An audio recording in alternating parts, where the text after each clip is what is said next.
In this video, you will learn what are various ways to troubleshoot your Netgear Range Extender device EX5000 in case if you are unable to connect to your PlayStation or faces an error, or maybe a weak signals. The first thing that you can do is try rebooting your Netgear Range Extender and your router. Second, if this does not solve the problem, then try factory resetting your Netgear Range Extender.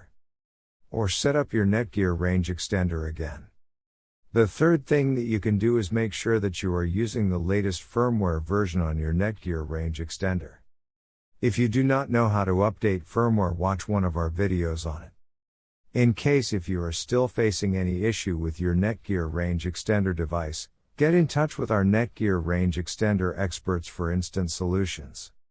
Thanks for watching our video, and do not forget to like, share, and comment on the video, so that you never miss any video from our channel.